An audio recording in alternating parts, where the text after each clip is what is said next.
Fini les vacances, place aux enseignements-apprentissages. Ce 2 octobre, le corps enseignant a répondu à l'appel.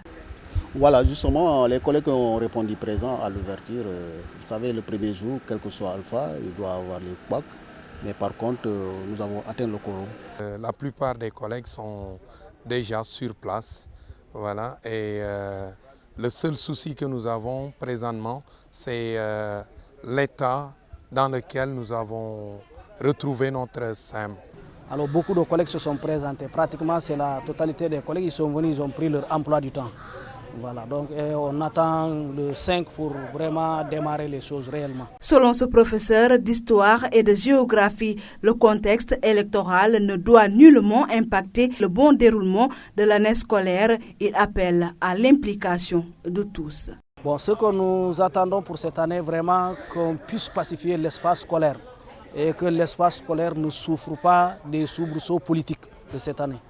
Comme on est en année pratiquement électorale, nous souhaiterons que les autorités scolaires et même les autorités politiques puissent mettre tout le paquet qu'il faut pour pouvoir stabiliser l'espace scolaire afin qu'on passe une année scolaire beaucoup plus paisible. Avec ces dommages notés lors des violentes manifestations, certaines salles de classe seront en réhabilitation. Du coup, un léger retard sera noté au sein de ces établissements scolaires.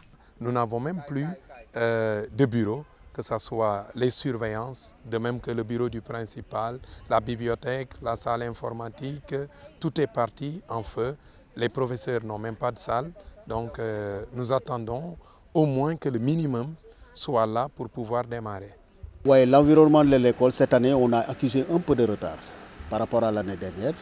L'année dernière, c'est le CGE qui nous a déshervé, mais cette année, bon, comme il y a des flaques d'eau, ils nous ont dit d'attendre la semaine prochaine et incessamment ils vont commencer à désherber. Au niveau du lycée Djignabo, on n'a pas subi trop de pertes, mais je pense qu'on peut, le 5, on peut vraiment réellement démarrer avec les classes. On peut démarrer, sauf que peut-être on est en train, derrière il y a les classes de terminale qui sont en réfection. Bon, il se pourrait que l'administration trouve vraiment une alternative en mettant les classes d'examen au niveau des secondes en attendant que les travaux se terminent. Comme convenu, les enseignants ont ouvert leurs classes et donnent rendez-vous le 5 octobre aux apprenants pour démarrer l'année 2023-2024.